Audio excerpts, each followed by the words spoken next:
So how, just to kind of let you know how open house works before we get started, my name is Danielle Benzon and I'm your host for today.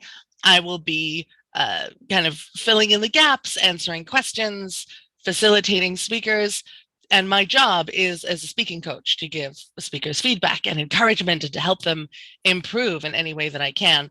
But this open house isn't about me. It's about the speakers who come up on the call and what they want to share. So what we'll do is in a few minutes, waiting for a couple more people to come on. It's a different time than usual, so I hope they come. And then we'll go around and introduce ourselves, and then we'll start the speakers. And then in between speakers, if anyone has any questions or if anything comes up that I think is relevant to a larger group, I will address that and answer questions in between times. But it's very casual, very chill. This is very much kind of like a just welcome to my living room, welcome to my home office kind of deal. And if anyone is watching us on Facebook Live, you are welcome to join the Zoom call live so that you can participate. Otherwise, you can also participate on the Facebook group. I'm not going to be really good at watching the comments on the Facebook group because I want to be present with our speakers. But at some point, my assistant is going to come online. She's just running a little late. So when she comes online, she'll be able to help field any questions that come up on the Facebook group. And we just got Silvia coming on here. Oh, yes, of course.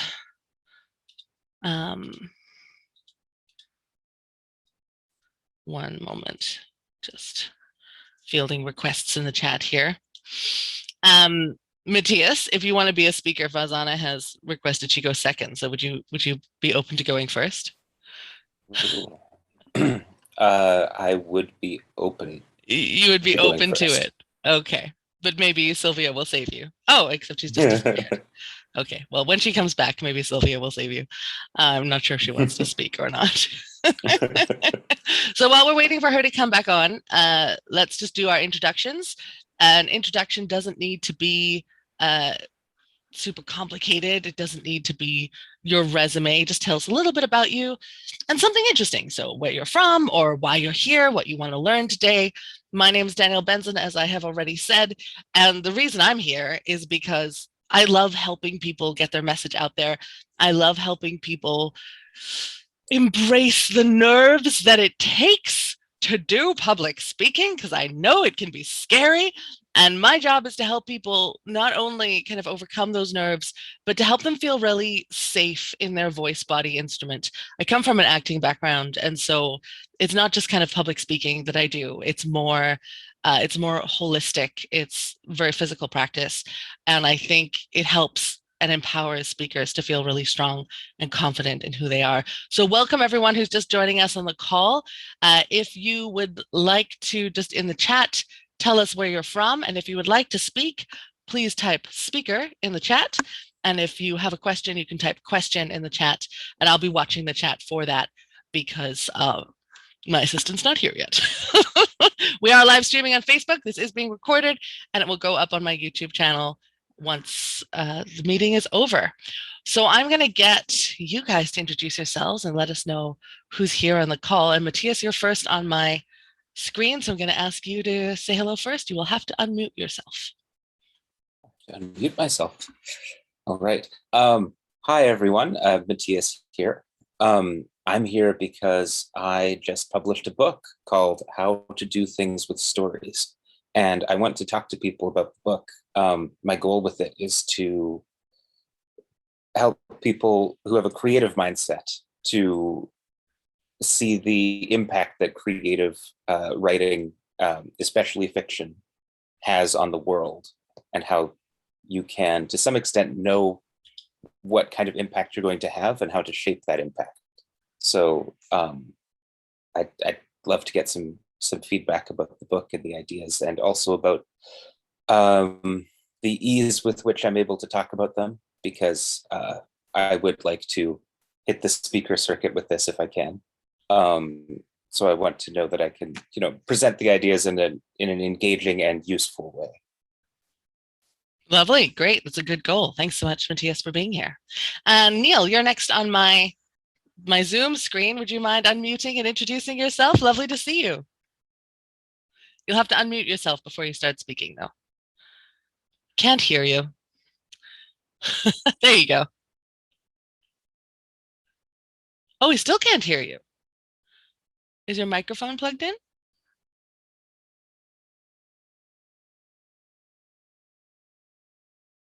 Try talking.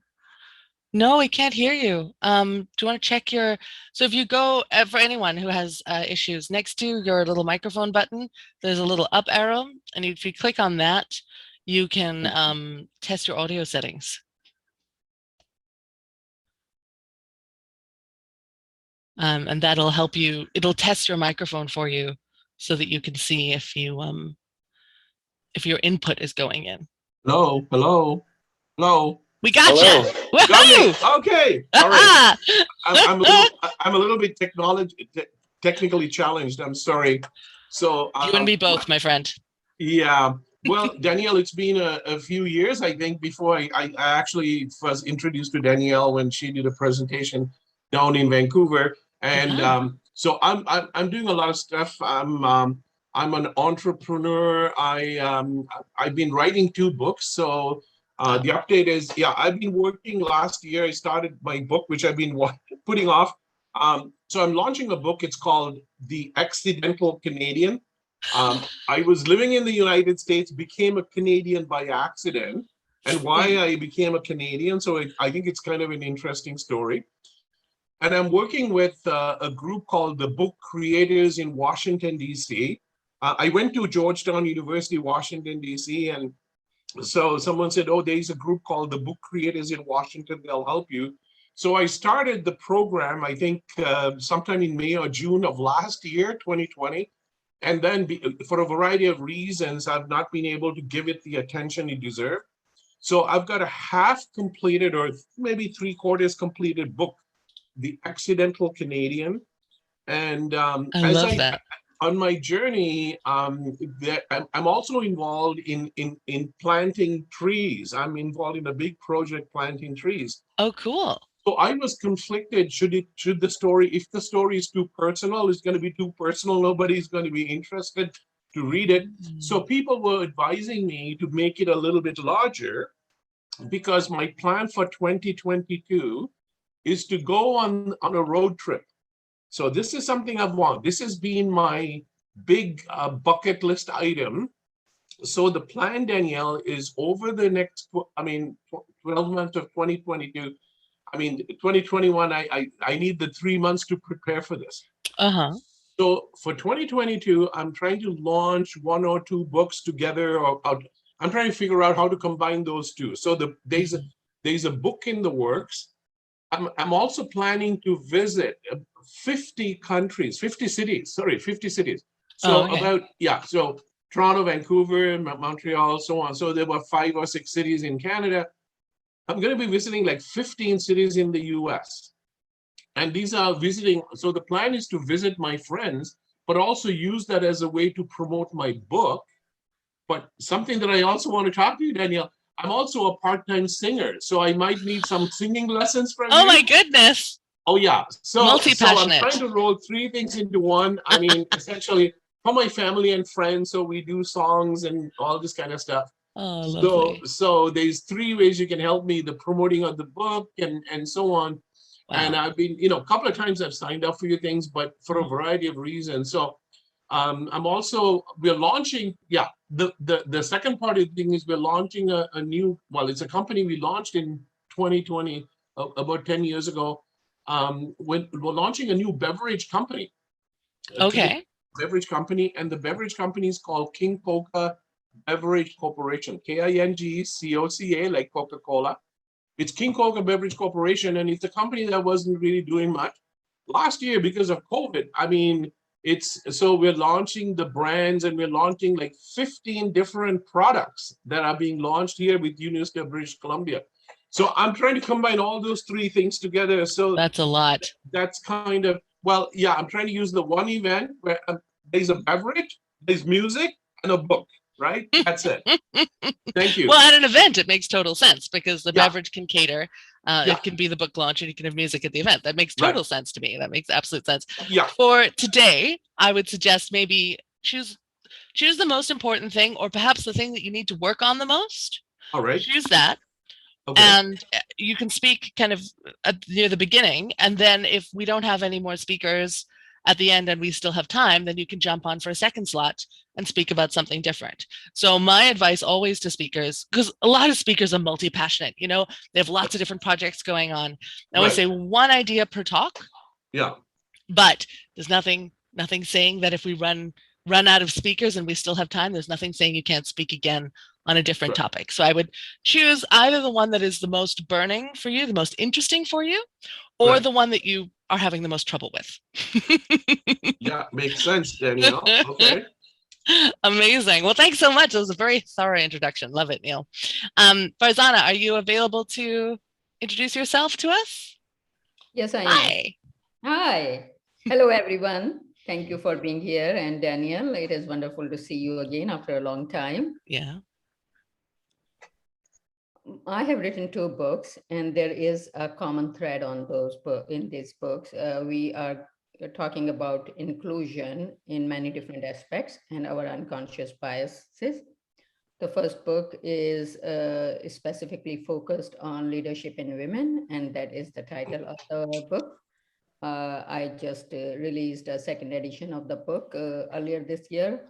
And in that book, the concept is to talk about what are the characteristics which distinguishes women as leaders from the beginning. And then the second book, Subtle, is on our unconscious biases, our individual unconscious biases. We always point fingers to the external world, but we need to look at ourselves also. And those are deep, thoughtful books. And I have connected the dots of my ideas. And that's what I have taken on the road, and that's what I want to practice. I love it. I love it. So you're going to be practicing speaking about your books as well. Yes. Amazing. Thanks so much, Farzana. And Silvia, I know that you don't want to be a speaker today, but are you open to introducing yourself? Sure. Nice to see you. Hi, everyone. My name is Silvia, and I'm from Slovakia. I'm spending some of my year also in the United States. And I have been working for several years in the travel industry and also education. And I have been taking Danielle's workshops in the past, and she's super helpful and super knowledgeable. So take your opportunity. Aw, thanks. Thank you, Silvia. Alrighty. So thank you all so much for introducing yourselves. It's always nice to know who your audience is. And actually, that's one of my #1 things that I say to people if they're feeling nervous speaking to a group. I mean, even more so in person, but online as well. The more you can get to know the people that you're talking to, the more that you can make a couple of friends in the audience, the easier it is to speak to them. If you're standing in front of a sea of strangers, then of course we're going to feel nervous. But if we're standing in front of a sea of strangers, but we can see 5 friends that we've connected with earlier, it's so much easier to connect with those people and speak to them, and the nerves come down a little bit. So that's one of my first tips to help people overcome stage fright a little bit, is just to make a few friends before you get up there. If you're at a live event, ask them why they're there. So, you know, I'm speaking later. What do you know about my topic? Why are you interested? Why are you here? What brought you here? And if you're online, you can chat to people in the chat if you're not able to introduce yourselves like this. And it just helps take that edge off. You know, it's no longer a stranger that you're speaking to, but someone friendly who you have a connection with, and it makes a huge difference, I think. So we have some requests to speak, but no one seems to want to speak first. You go first. It doesn't matter. You're good to go first? Okay, amazing. So how do you say your name? Mattias? Mattias. Mattias. Do you want to go first, Mattias? Well, I'm open either way. We're all being very Canadian here. Okay, then I'll go first. Okay. Mattias is going to go first. And Neil, if you want to speak, just write speaker in the chat and I'll put you on the list. So I'm just going to change the Zoom. There we go. I'm going to pin you, Mattias. Oh, we're not. Well, I'm not going to pin you because you wanted to do an interview. Is that right? Yes. Okay. So I give people, just before we start, I give people the opportunity. You're welcome to bring something prepared. If you want to speak off the cuff and you don't want to prepare, you're welcome to do that as well. And then some folks are not quite ready to just jump into the 5 minutes all on their own. And so I also offer, quite happy to interview people. If you have something you want to talk about, I'm very happy to interview you, and that just feels a little bit less scary. So each speaker gets up to 5 minutes. And then if you want feedback from me, then that is an option too. So let me just set my timer. But I don't automatically give feedback because I want to encourage consent here as much as possible. So I'm going to mute the other speakers for now. And Mattias, welcome. Can you tell us a little bit about who you are? Just very quickly, just introduce yourself and tell us a little bit about who you are. Okay. Hi, I'm Mattias. I'm a writer, interested in philosophy, biology. I have a degree in computer science, and I work in programming. And I am very interested in a lot of things. Okay. And today you are here to tell us about your book. Is that right? Can you tell us what the name of the book is and what it's about? Yes, I'm here to tell you about how to do things with stories. My interest in it is not purely about propaganda, but that's part of it. The concept of like how you use art to connect with people and influence them, and how that there's a component of that where you have an idea for how you want to change people's views on something, and then you can make that into a story. But also, when you're following your creative impulse in a more pure way, but then you turn around and ask yourself, why did I do that? And that's the other half of the audience that I wrote this book for, to help paint a picture of how creative writing influences the world and shapes people's worldviews, whether it's trying to or not. So if you had to choose one audience that this book is for, who would you say it's primarily written for? I wrote this book for writers, and especially for novelists. That's who I had in mind. People who write stories, and also people who write screenplays.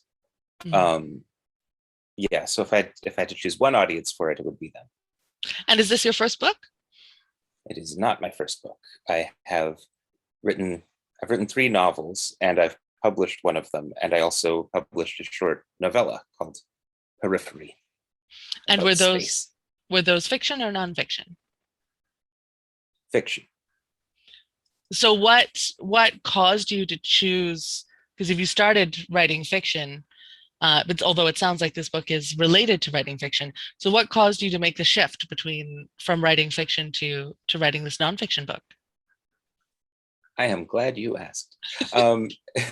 Well, as I mentioned, I published one of these 3 novels, and it was a bit of a bumpy path to publication. I didn't find an agent, even despite looking for one for a couple of years.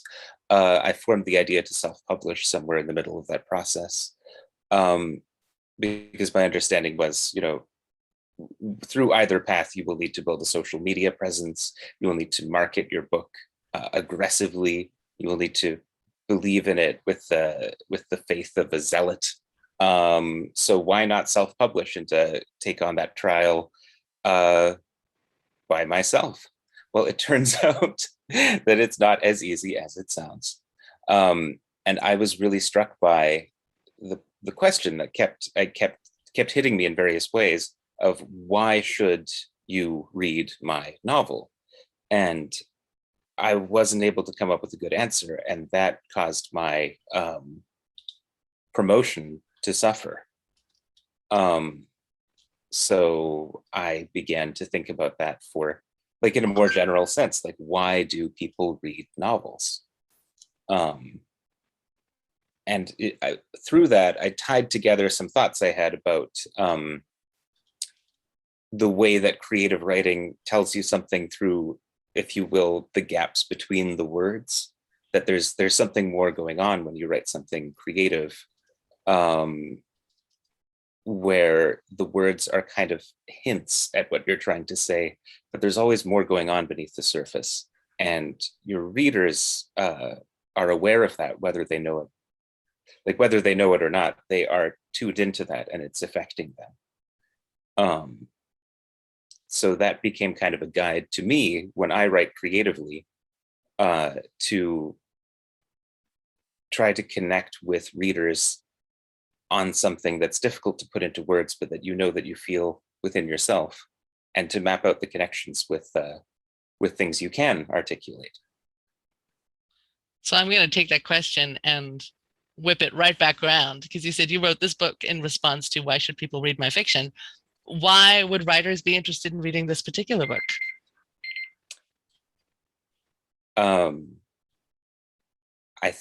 Well, my hope is that I can meet them with the same kinds of doubts that I was having. I think you can help it at many different stages in the process, like when you're thinking about writing a novel, but then asking yourself, why should I do this? How does it fit into my life and the things that I believe in? And then also, same story, but you've started writing a novel and you're stuck, like the passion isn't there anymore. And you ask yourself, why am I writing this? And then in the end, when the book is finished and you're trying to think about promoting it, what audience you think would be best to reach with the book, and just answer that question of why for yourself as a writer. Lovely. All right. So that was your 5 minutes. How did it feel?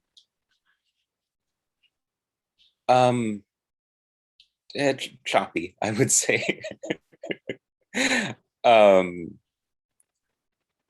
Like when I got into the groove of something that I've explained or talked about many times before, I felt pretty comfortable. Mm-hmm. But in between was kind of this feeling of, I don't want to get too far away from the question. Like, oh shit, what garden path am I trotting down now? It is tricky in interviews to stay with the question, because obviously you have much more experience with the topic than the interviewer, and it will spur things, it'll spur ideas. So my advice to that is, do your best to answer the question succinctly at the beginning. And then if you feel like the interviewer isn't in a rush, like you should know how much time you have, and that conversation should be had beforehand. If you feel like you are able to elaborate, then you elaborate, but make sure you answer the question first, and then ideally come back around to it at the end as well. And so you have a short, succinct answer to the question, you get to do your little tangent, and then at the end you come back and say, but to answer your question, this is just to keep it back on track. That can help with that. Were you looking for feedback today? Absolutely. All right, great. Awesome. Always like to check first. So there were a couple of things I noticed. I do happen to know you, and I know that you're not, very experienced interviewers. So I want to say that for a first interview, we're all going to feel a little bit nervous. Everyone's going to feel a little bit stilted. I think your self-diagnosis of choppy was right on the nose. I wrote down something similar. And there's a couple of reasons for that. So when we get nervous, there's a couple things that tend to happen. The first thing that tends to happen is our body tends to get quite stiff. And so we become quite rigid. And what that does is it interrupts the flow. It interrupts the flow of your speech. It interrupts the flow of your energy. And so the first thing that I recommend to anybody who's doing anything that might be nerve-wracking, is do like 15 or 30 seconds of intense exercise before you get to sit down and do your interview. So before you do your interview, do a stretch, run on the spot, do something to open up, especially open up the chest, get the breath flowing, get the blood pumping, so that your body is in flow by the time you start the interview. Because what we tend to do is we tend to get nervous and we'll sit at our computers and stress. And that just makes us more and more nervous and more and more nervous and more tense and rigid. And so by the time we come to speak, we're feeling quite tense. So that's one of the things that will cause choppiness, because we've got this kind of like the body wants to stay as still as possible, but you want to come across as flowing and eloquent. So that's one of the things. The other thing is, I noticed everyone has a few ums and ahs. Yours were accompanied with a stoppage of breath. So when you didn't know what to say, you kind of hold your breath a little bit. And what that does is it kind of encourages all the other stuff of like feeling stuck and feeling choppy, and it just encourages the body to feel choppy. So when you run out of things to say, or when you get stuck, let yourself continue to breathe. So let the breath keep flowing, even if you're not speaking, even if you're in silence. Allow yourself to continue breathing and really focus on the flow of that breath, and it will lead you back to where you want to be. It's also good to allow yourself to enjoy those pauses, because a lot of ums and ahs and the kind of stop and start come from kind of wanting to be on a roll and then getting stuck because maybe we talked too fast and our brain didn't catch up, or something's going on and didn't think of where we were going. So allowing yourself to sit back and letting yourself connect and think before you answer a question. Or if you're in mid-flow and you get lost and you're, where was I? Oh yeah. Let yourself come back in. It doesn't need to be out all the time. And I know we have this pressure on ourselves as performers to be out, entertain. We must keep them interested the whole time. And it takes some courage and it takes some self-awareness to let ourselves sit with ourselves and reconnect to ourselves, especially if we're halfway through a speech. So that would be my advice for when you feel like you're getting choppy, to just let yourself stop for a second. Just something very technical. I have a suspicion that your laptop is on your lap. And the reason I think that is because when your body moves, your camera moves. Oh. And that's not so good for being interviewed. So if you can, put your computer on some sort of surface that is not attached to you, so that when your body is going to move, of course, as you speak, you don't want the camera to be going up and down as well. That's just something, a little technical something. And then just general interview advice for everyone. You did a pretty good job of this, but not consistently. We don't always know how this interview is going to be used, whether or not it's going to be edited, or whether or not you can take pieces out and use them for your own marketing later. So a best practice for all interviews, just because you never know, is to begin a sentence without it being in response quite so much to the interviewer. So if I ask you a question, you say yes, you can't start there because you're in response to me. But if I ask you a question like, is this your first novel? And you say no, that doesn't really work as a first question. But if I ask you, is this your first novel, or rather book? If I ask you, is this your first book? And you say, this is not my first book, blah, blah, blah, blah, blah, then we can take that soundbite, and it gives the editor and the interviewer more leeway to kind of play around with things if they're going to. You don't know if they're going to or not, but it's just a nice best practice to have, because also sometimes if you are interviewed by someone, they will be quite comfortable with you taking pieces out of the interview to use in your own marketing. And perhaps you don't want to use the whole interview because it's half an hour, but there's a 30-second sentence in there that you really want to take out, and it'll be easier to take out if you start. They call it including the question and the answer, which is a little bit misleading, but it's kind of starting without needing the interviewer to be there, if you know what I mean. Yeah, that makes sense. That makes sense. Amazing. So what I would like to do is, I don't open up feedback to everyone verbally, because then this could become, no one else will have time to speak because everyone will want to give feedback. But I do encourage you, please do give feedback to Mattias in the chat. I ask you to keep it positive because we don't all know each other. Everyone's at different levels. So I ask that the constructive criticism comes from me, and positive feedback only in the chat. But if you have something to tell Mattias, if you liked something, please just let him know in the chat. I'm sure he'd be overjoyed to read it. And I am going to say thank you very much. And did you have any final questions, Mattias? No. Thank you, Danielle. All right, it's a pleasure. Do we have any questions before we move on to the next speaker? I like to alternate speakers and questions. If we don't have any questions, it's fine. But yes, Farzana. So I like the style of interview Mhm. book. I don't know if he provided you the questions. No.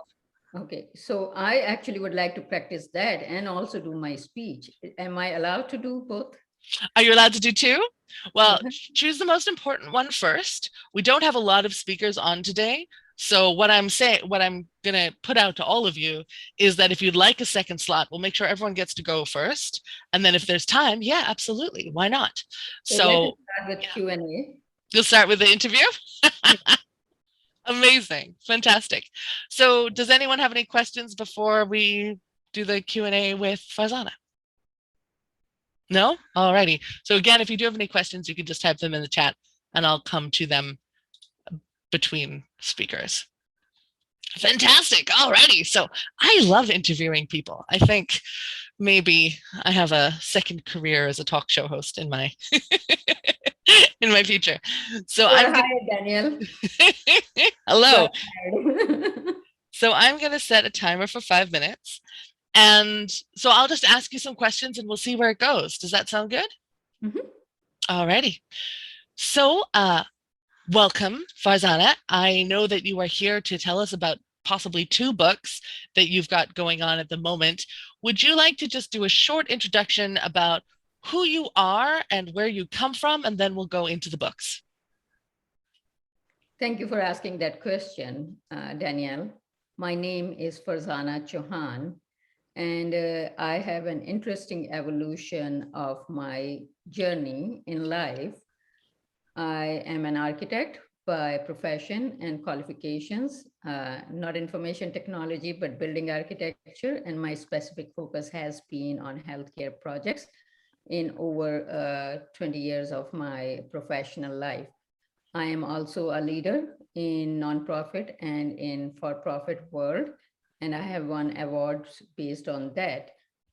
Along with that, I have seen from across the world the women professionals who have done tremendous job, and women in general have done tremendous job along with men, but they are not recognized as leaders. They are helpers, they are supporters, they are everything.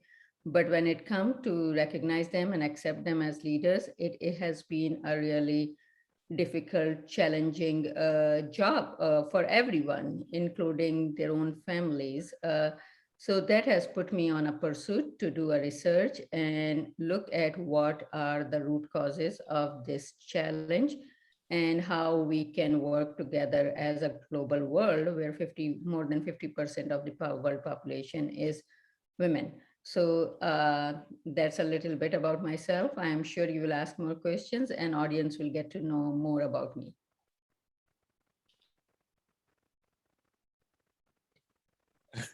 I'm thinking I'm unmuting myself and I'm muting myself. Such a ditz. That's lovely. So given this wealth of experience, and especially kind of in the field as a female leader yourself, I believe you've written 2 books. Is that correct? Can you tell me the difference between the 2 books that you've written? So the first book, thank you, Danielle, for asking a great question. The first book came about after observing and experiencing the leadership in different parts of the world and in for-profit and non-profit. But that leads to the next integral part of it, next integral component of that, why women leadership is not as known. It is about the exclusion as human beings. There are set values and mindsets which are given since the beginning of the times to us, that do this and don't do that. When we are growing up as a children, we are told not to play with this child, not to go there. A monster will come out of the darkness and things like that. And we follow the social conformity in that regard, meaning we start excluding people and things from our life. And that exclusion has led to the exclusion of certain gender in certain work environments. It has led to the distinction between the colors. If you are not fair skinned, you are maybe not as valuable as others.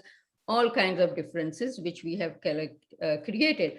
That led to me to think about what our own biases are at individual level, and what were the reasons which brought them forward, and how we can minimize them in our life. And that's why I wrote the second book. And I think both the books are tied together. So the second book title is Subtle, Subtle. And the first book is Leadership in Women. Lovely. So in this second book, you obviously help us to point out our biases and become aware of them. Do you also have like practical tips on how to overcome these biases? Yes. That is a wonderful question, because we can all the time talk about what are the missing elements of it.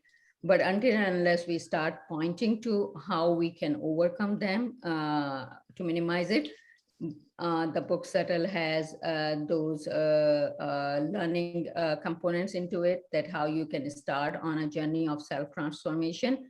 And likewise, the book Leadership in Women also have a prescription of how we can get started on becoming great and successful leaders.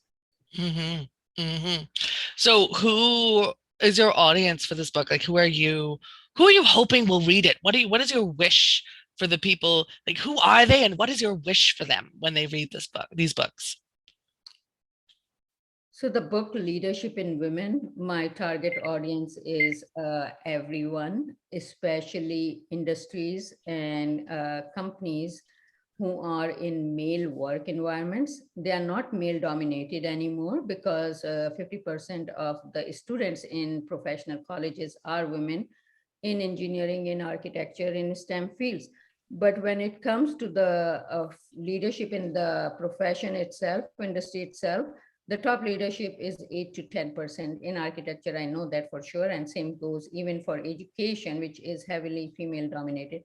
So my target audience is companies, industries who are in that, who want to improve their numbers on female leadership, and then women themselves who are on a track to be leaders. They are already leaders, but they are at various levels of leadership.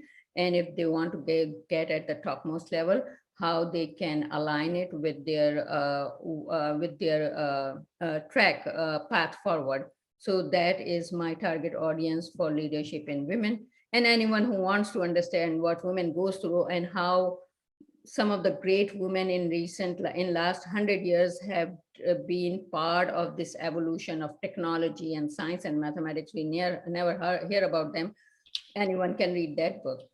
The book Subtle is for everyone, for the self-transformation.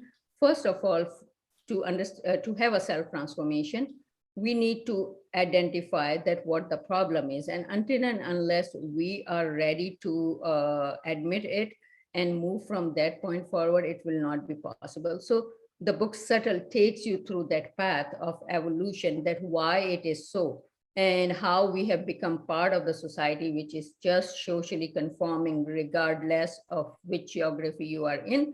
And then, so it creates a kind of a picture which you will say, oh, I cannot overcome it because this is hundreds of years of an older phenomena. But no, books takes you towards the process which you can adopt for yourself and help in minimizing your bias. If each one of us can do it as one person at a time, think about it, how the world will transform in that regard. So, so those are the main learnings of the book. Amazing. Excuse me. Thank you so much. And so how did that feel doing it was just a little bit over 5 minutes, but how did that feel doing the interview? It felt good. I think we should have talked about one book at a time. I think you're right. I think you're right. I wasn't sure how much they connected though, because it sounded like they connected pretty well. So yeah, I think you're correct on that. Any other awarenesses of anything that you loved about it, anything that you'd like to improve about that experience? So as what I felt was I got a little nervous, although I think I am quite, sorry for that, that I think I am quite proficient in speaking, but having two books and back and forth, I got nervous about or stressed about it more than anything else. But overall, it felt fine. It was a good exercise. I have not done interview in a long time. Awesome. And that's actually a really, really good point, is that sometimes you know better than the interviewer.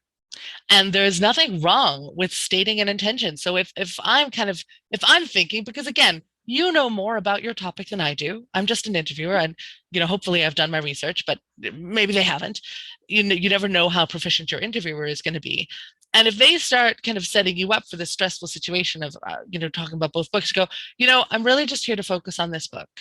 And, I do have this other book, but I don't really want to talk about that today. There is nothing wrong with saying that to your interviewer. And hopefully if they're a good interviewer, they'll go, oh yeah, absolutely. And they'll help you focus.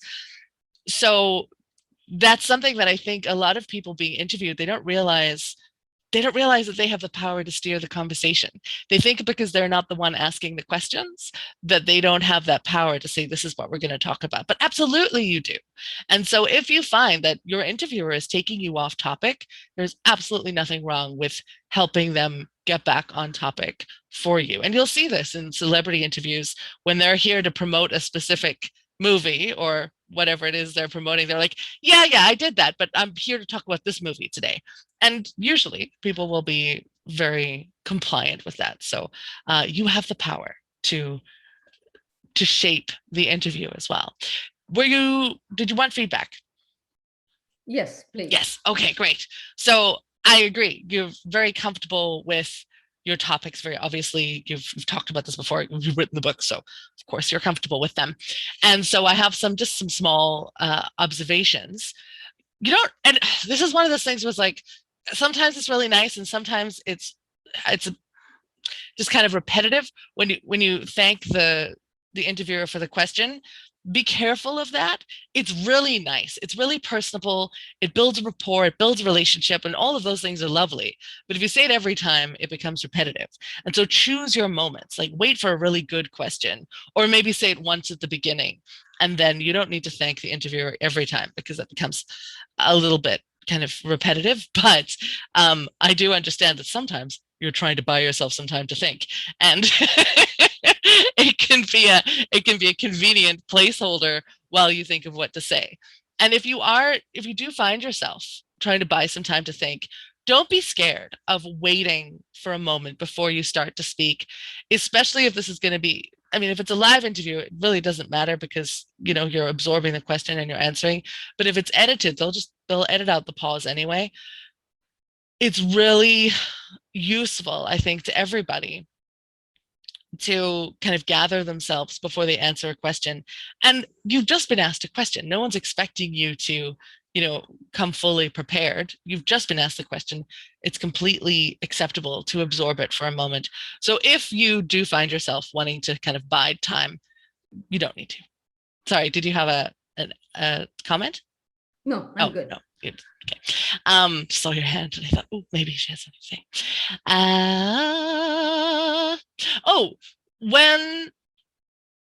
When asked about audience for the book, I know, and especially something like this, it is relevant to everybody.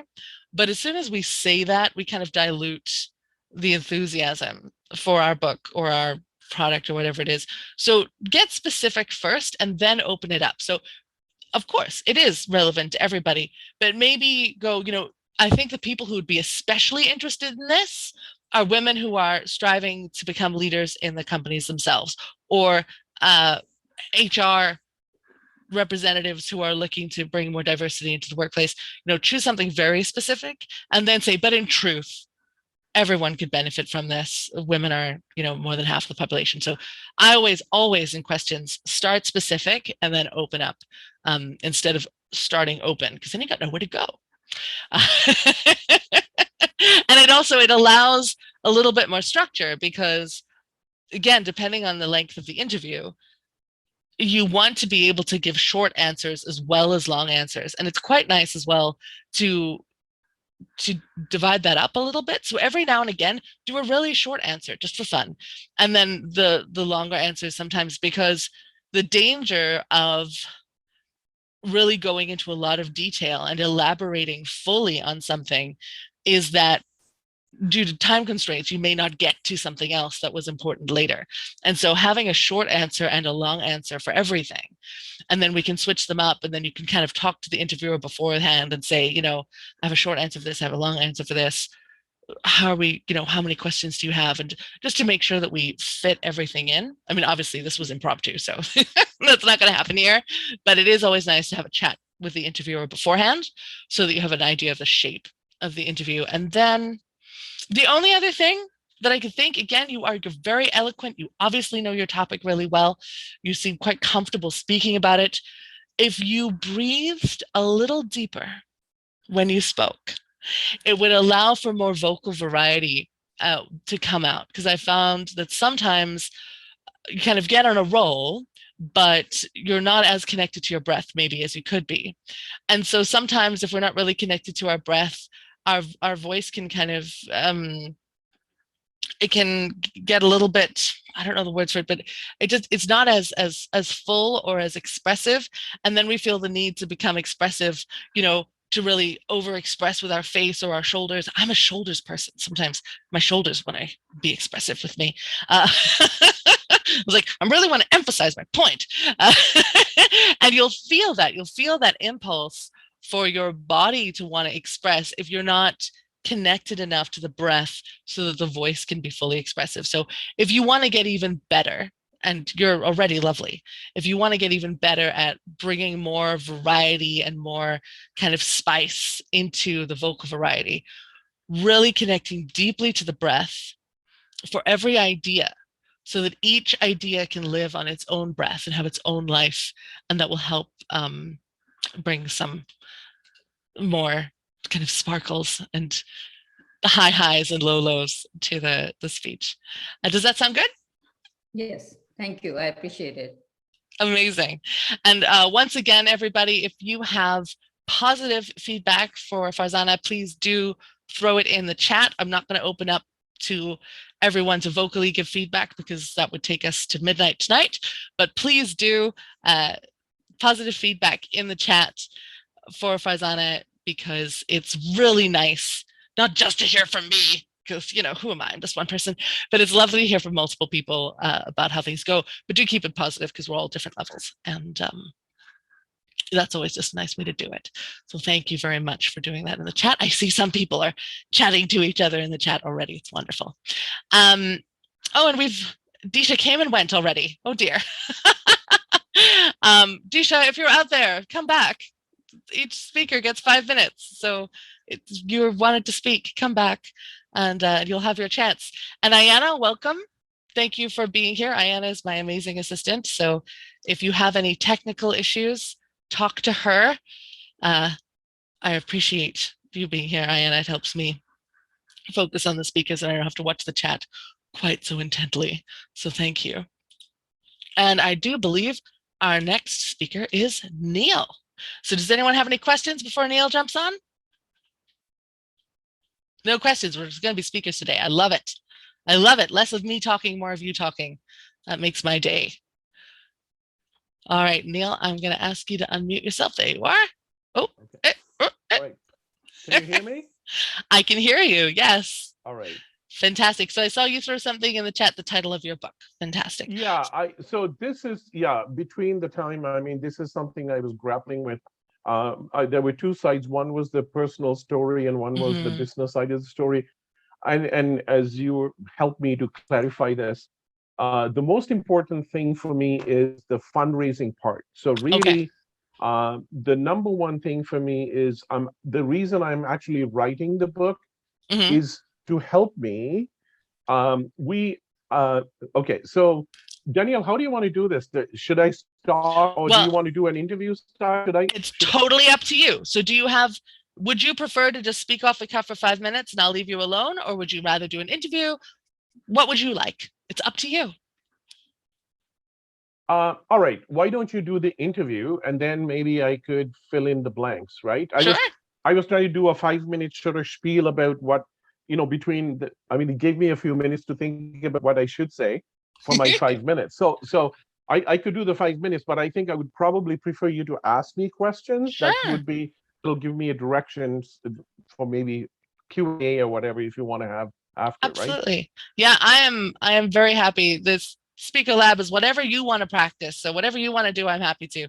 So yeah, we'll do a 5-minute interview for sure. Let me just get my timer set up. All right. Super duper. Yeah. Awesome. So before we start the interview, so this is what we're talking about. We're talking the money grows on king coca trees. Correct. That's what we're talking about already. Yeah.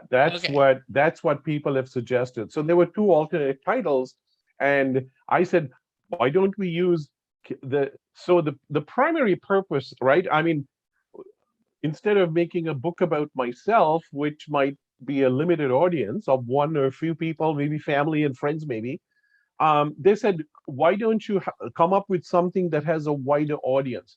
Now, you may or may not know this. I get so many opportunities to speak at Rotary clubs. I speak to the Vancouver Business Network.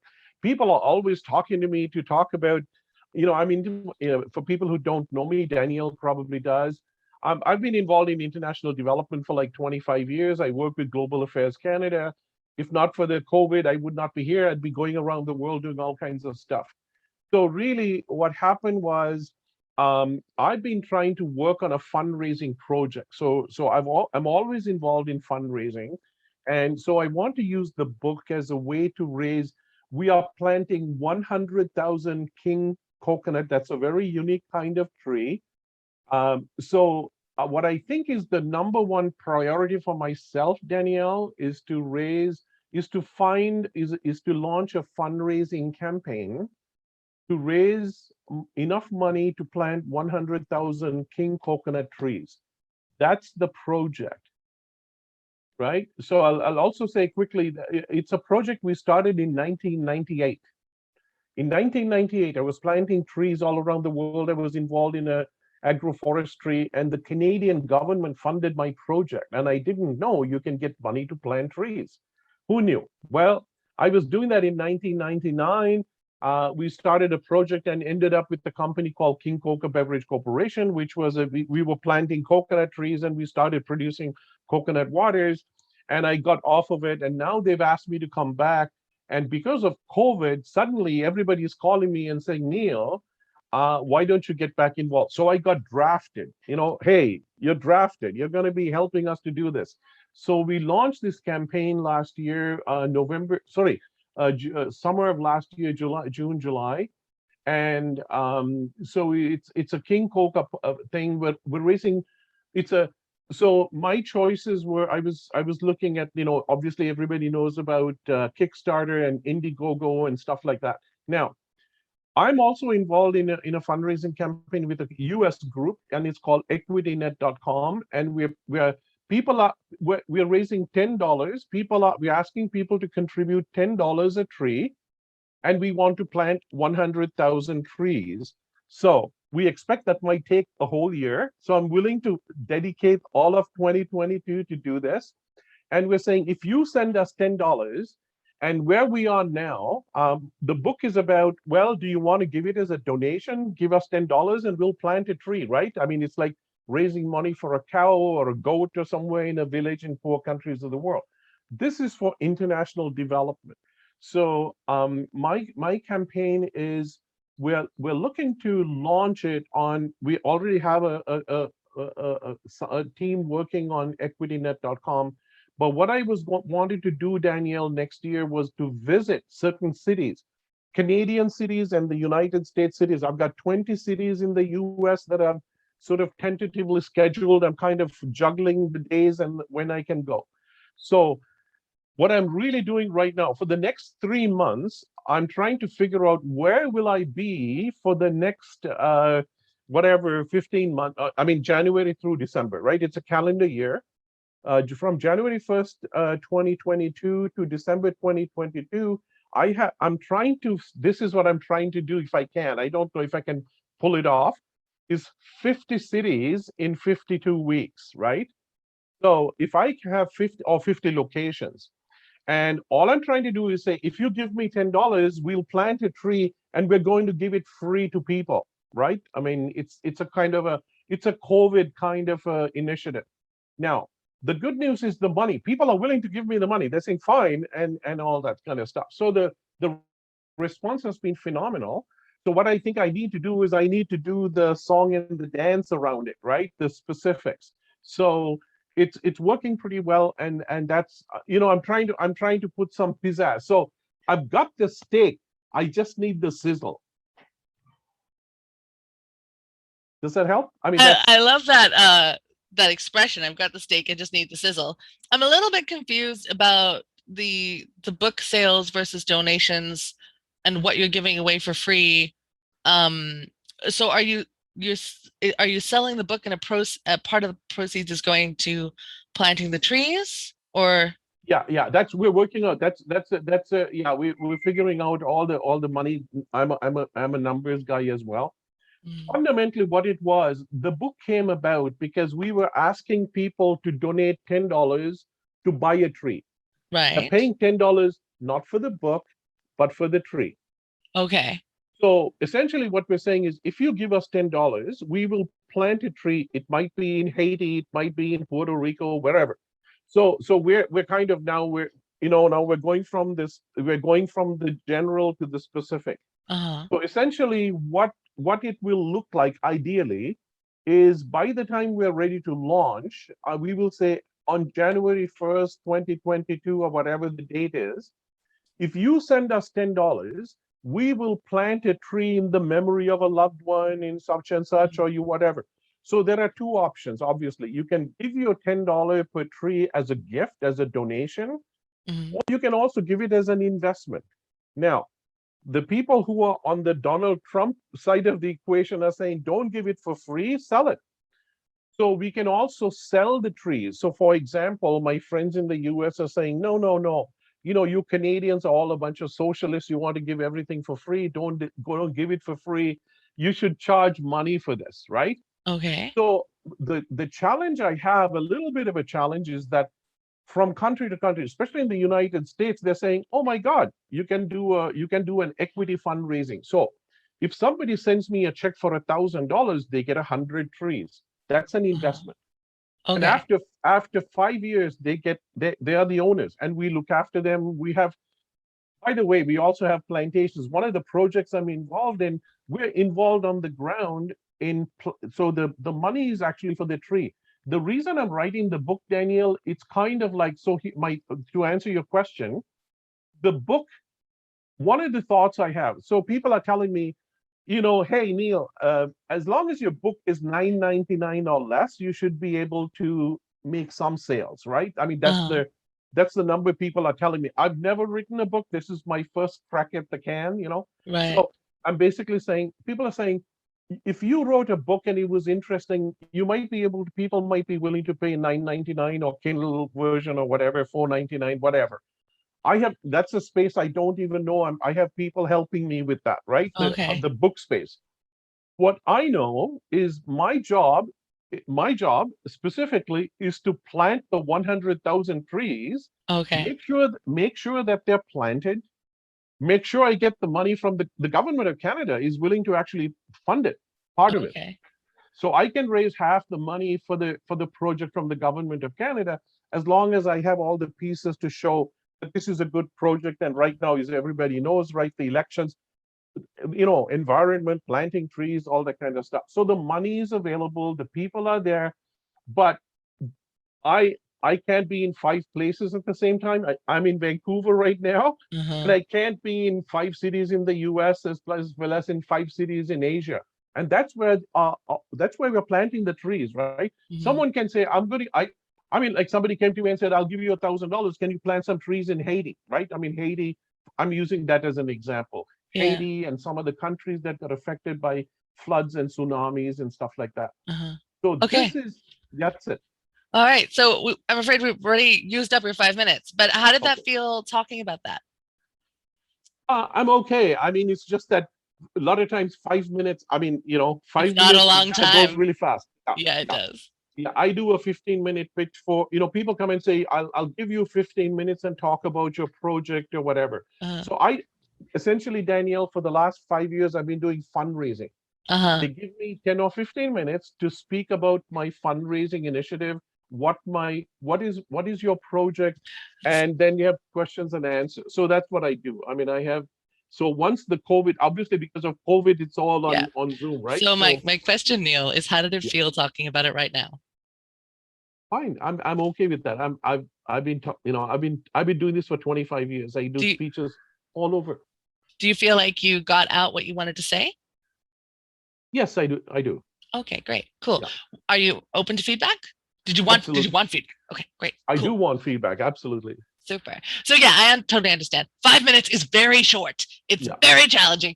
The reason we do 5 minutes in open house is because this is public and people of all different experience levels are coming on, and some people are complete beginners and are very intimidated by even 5 minutes. And some people like yourself and others on this call are much more comfortable speaking for longer. So it's just a nice medium for me. When I work with clients, obviously, we do practice labs where people come together and they'll speak and get feedback, and they get 15 minutes, not 5 minutes. But so I understand 5 minutes is a very limiting time. What I find is you have this beautiful enthusiasm. You obviously know what you're talking about. You're super excited about it. And this enthusiasm, because there's so much going on, sometimes for me, it's hard to follow. Like, it's very charming. I'm like, oh, this is exciting. I like hearing about it. But there's so much going on that I can't really figure out, like, what is it you want from me? What are you trying to tell me to do?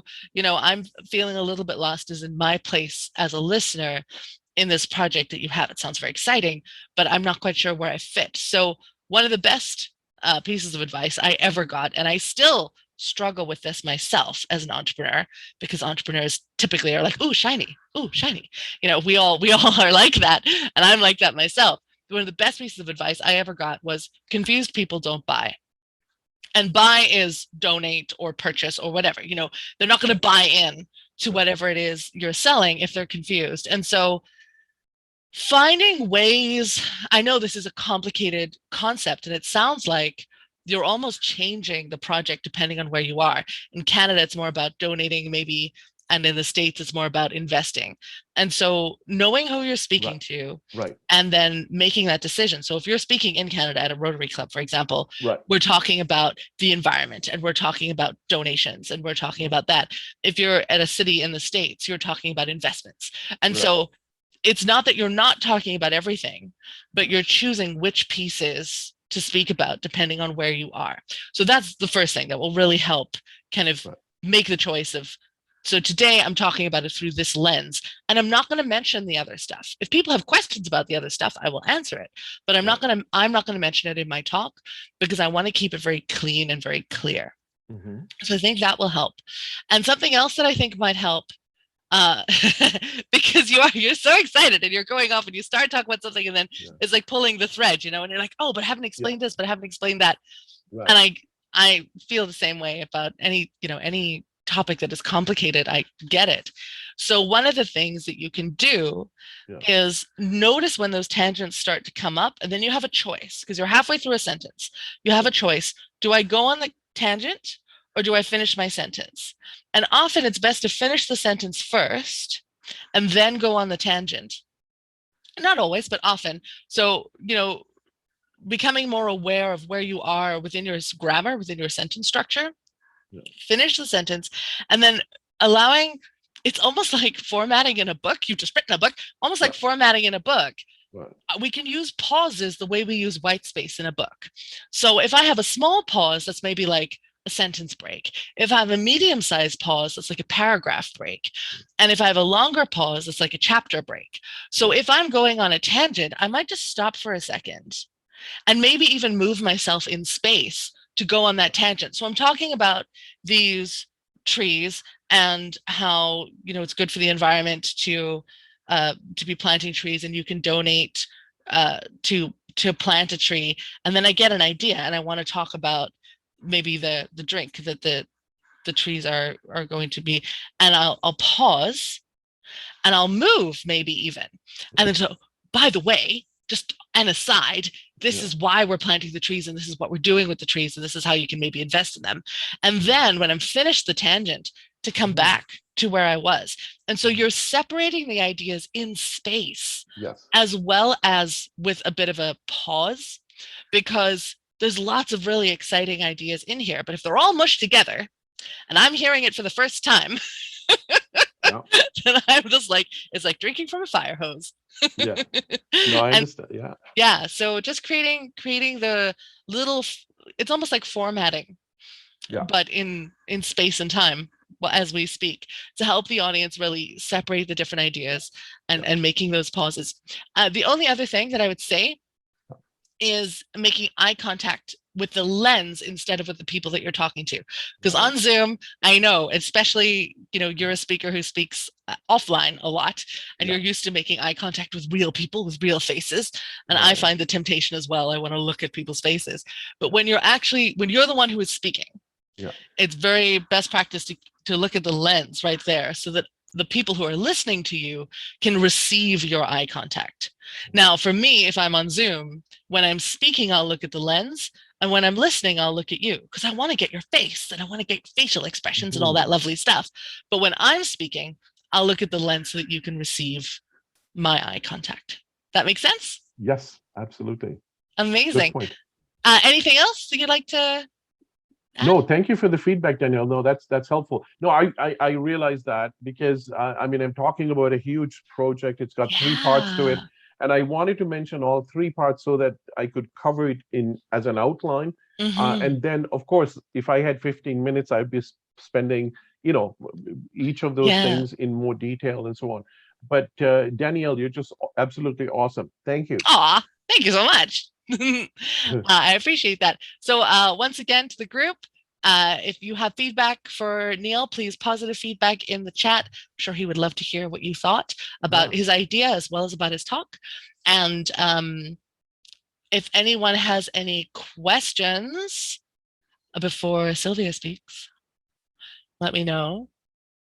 There was something, but I'll do it after. I'll do it after Silvia's spot. There was something I wanted to speak to, but I'll let everyone speak once. And then I have a couple of things that I'd like to say. And then just that I've noticed over the call, just some patterns.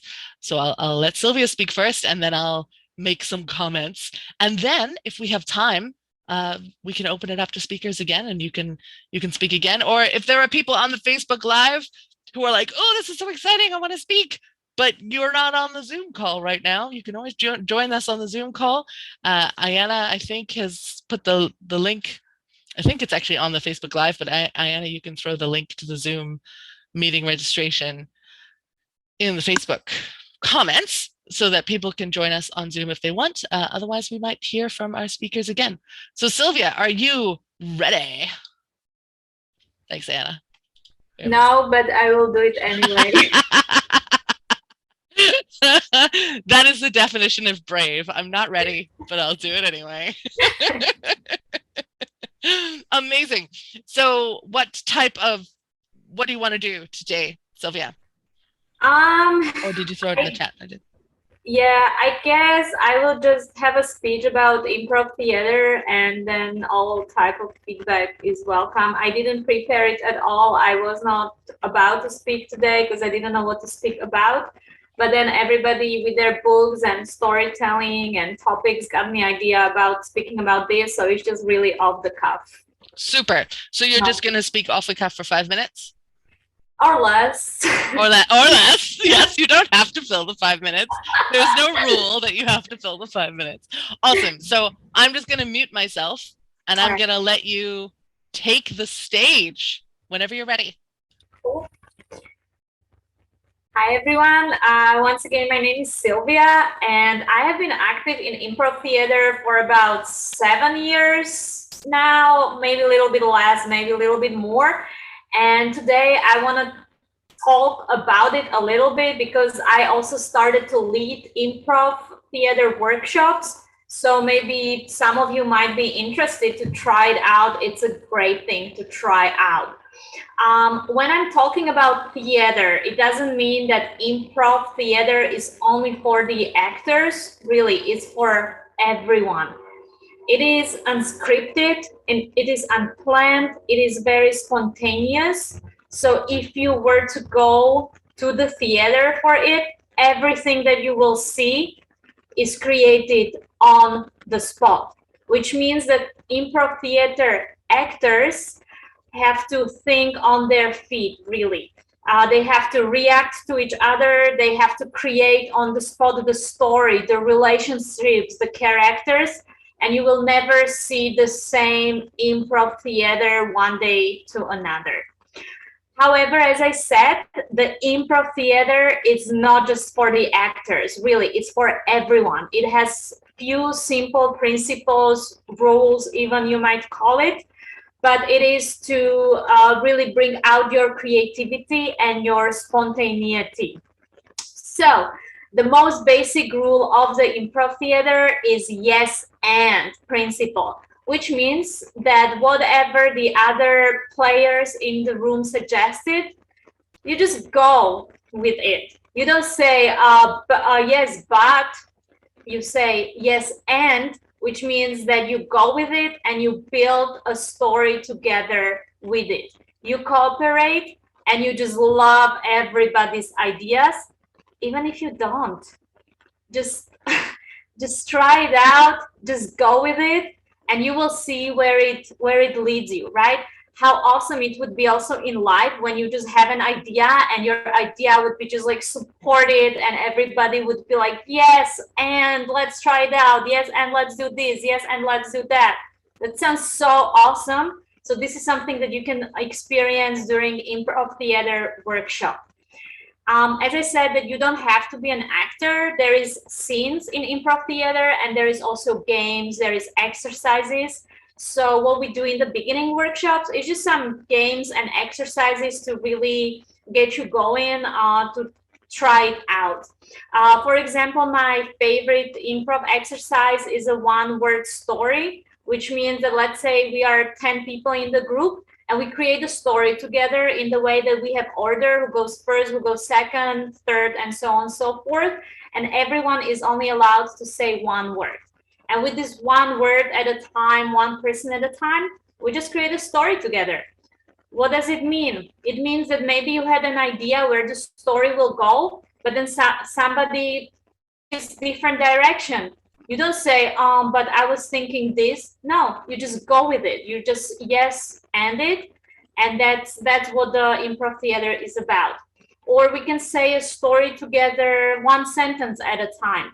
Once again, you might have your own ideas where it goes. However, if you will be yes ending the other players before you, together you will create maybe something you didn't think about, and it will be awesome because improv theater is awesome.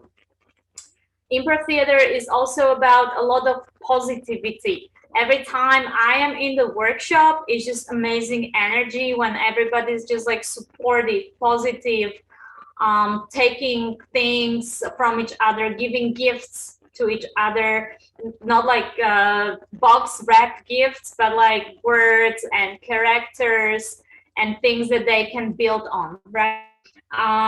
Also, it makes you a fast thinker because you have to just react fast in improv theater. Nothing to be scared about because each reaction is a good reaction in improv theater. All you need to do is just to react somehow.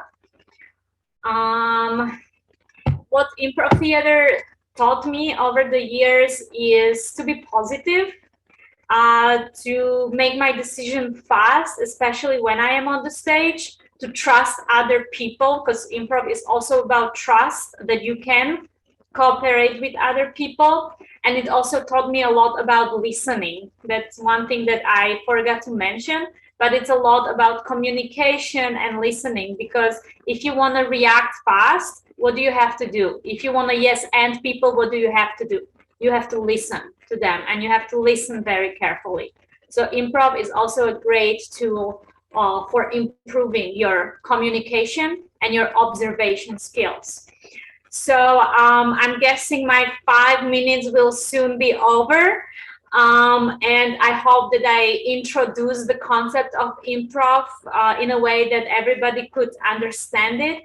And if you decide to try it out wherever you are, just let me know how it went and if you loved it. Thank you.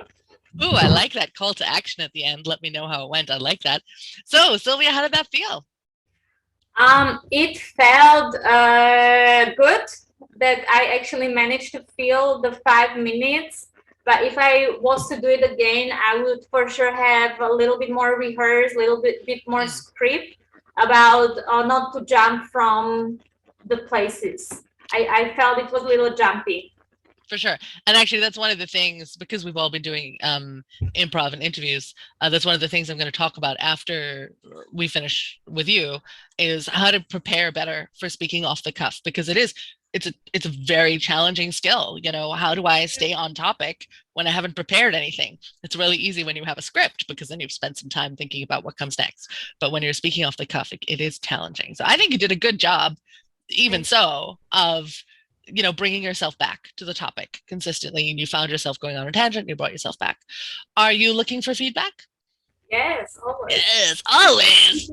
Sylvia's a 10 for feedback because she's an improv person.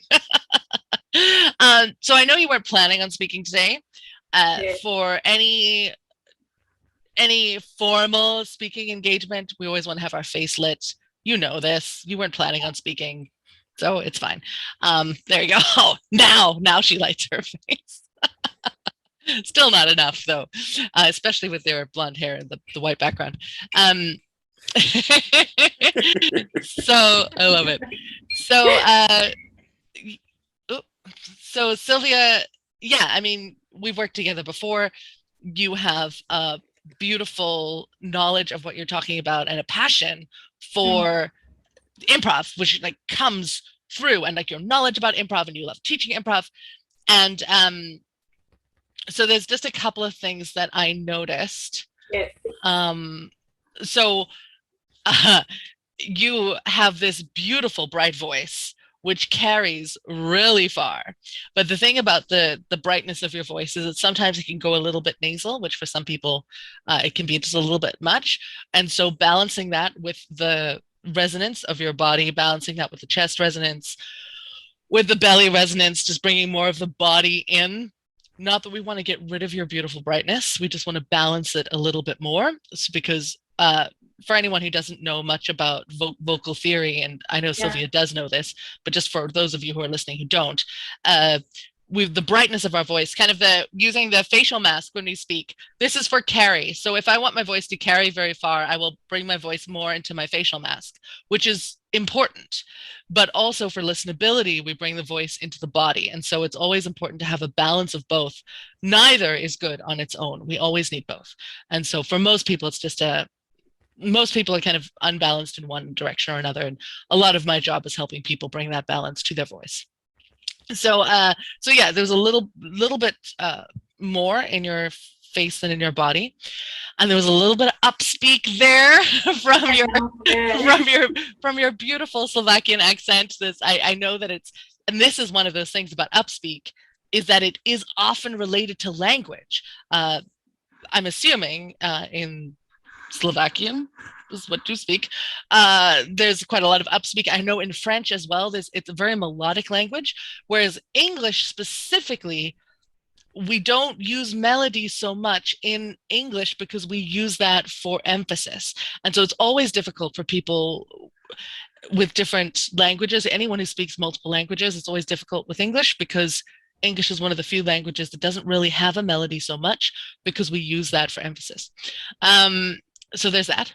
And I loved your humor. Like you really go with it, even if you don't like it, and the way that you brought the relevance of improv. And I kind of wanted more of that, because listening to you and having experienced quite a bit of improv theater myself, I'm listening to you talk about, for example, the one-word story, and thinking of my experience with the one-word story. It's one of my favorite exercises as well.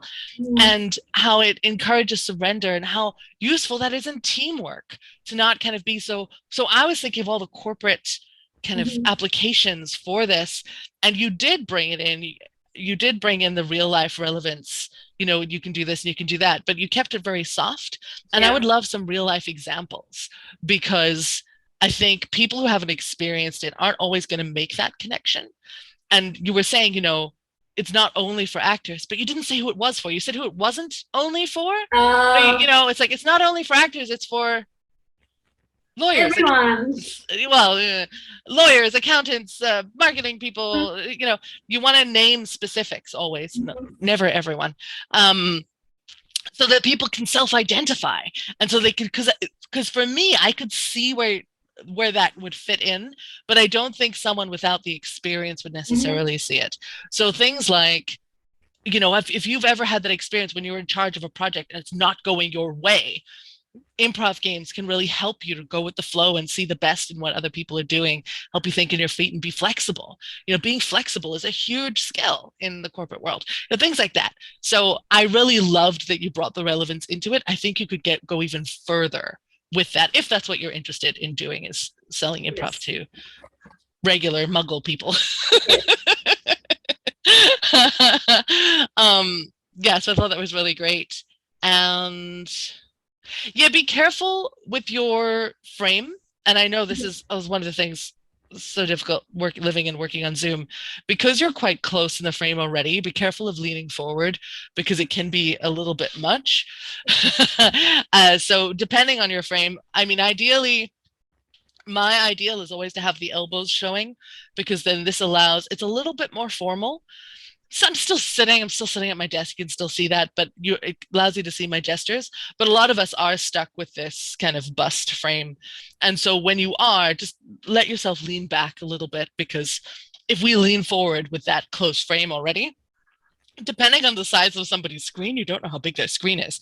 You might be like really in their face. So it's just something to be aware of, because I think a lot of us want to lean in, especially because you don't have real feedback from people because you're talking to a computer. We want to lean in to show people that we're there with them. But because you're in such an intimate frame already, it can sometimes be a little bit much. But I loved it. And I love something that you did kind of, I don't know if you did this consciously or not, but you kind of gave us an introduction, and then you gave us the meat of the talk, and then you gave us a conclusion and a call to action at the end, which is really great. Always have something you want your audience to do. I thought that was fantastic. You know, this is what I want you to do. That gives me as a listener some impetus. I'm like, oh, I'm inspired by her talking. Now I'm going to go do this. Fantastic way of kind of structuring that. So I thought that was really great. Any comments, questions, Silvia? Not really. I agree with everything you said. Well, thank you. I mean, great, awesome. If you don't agree, that's okay too. I agree. Awesome. So everybody, please give Silvia some love in the chat. Give her some positive feedback from her speaking time. I'm going to talk a little bit about some of the patterns that I've noticed for the speakers, and then I think we'll have a little bit of time to we're supposed to finish, I think, at 1, so I think we'll have a little bit of time for speakers again if anyone wants to speak a second time. So actually, while I'm speaking, I know that Neil and Farzana both mentioned that they might want to speak a second time. So if you would like to speak a second time, please just write it in the chat for Ayanna so that she knows. And I'm going to talk a little bit about some patterns that I've noticed overall. So especially when it comes to interviews and off-the-cuff speaking, it can be quite intimidating because we don't know what we're going to say, and that can be really scary.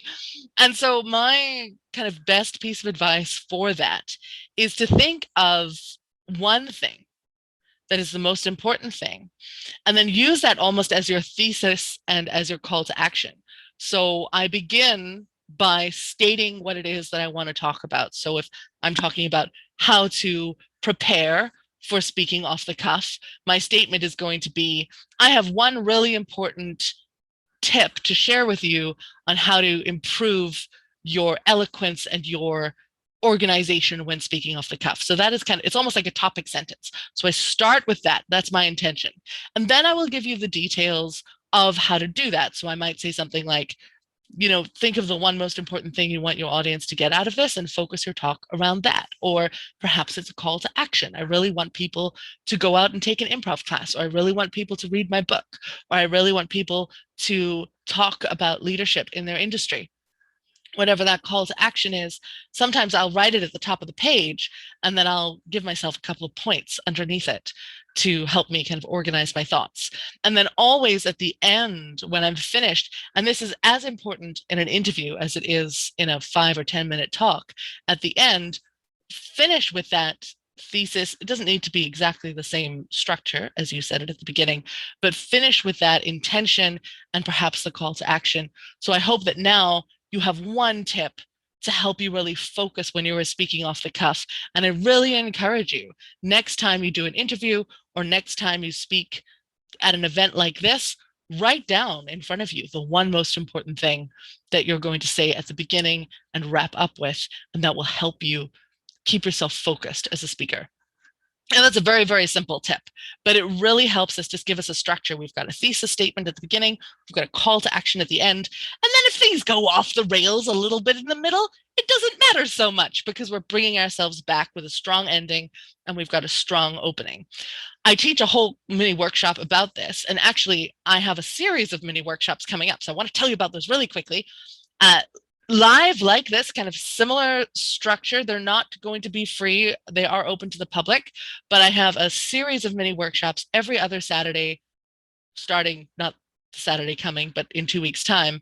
And they're going to be covering things like interview technique is one of the workshops, speaking off the cuff is one of the workshops, networking pitches, introducing yourself at networking events is one of the workshops, how to build natural charisma, powerful projection, so projecting your voice in a way that doesn't hurt your throat. I've got 6 different workshops that are happening until the end of the year. So if you're interested in that, I currently have a special going for people who purchase the entire package. And then you will also be able to purchase workshops one by one. If you're on my mailing list, you get 50% off. So if you're not on my mailing list, join my mailing list and you'll get a special code for that. So yeah, if you aren't on my mailing list, make sure you email me or let me know that you want to be on it. And if you are interested in the workshop series, I can throw that link in the chat here and also on the Facebook group. So that was speaking off the cuff and interviews. The other thing I wanted to say, what was the other thing that I wanted to say? Oh, never be scared, especially when you are speaking extemporaneously. This pressure to be interesting, this pressure to fill the air and never have dead air is so strong. And I really want to say, don't be afraid of silence. Don't be afraid to let yourself breathe and let yourself think and let yourself connect to what's important to you. Your passion is one of your biggest, possibly your biggest selling point. And so it doesn't, if you're super eloquent, but you're not connected to your passion, people aren't going to connect with you in the same way. Whereas if you're not quite so eloquent and you stop and start every now and again, but you're super passionate, people are going to love that. And that's really how people relate to speakers and authors and, interviewers and teachers.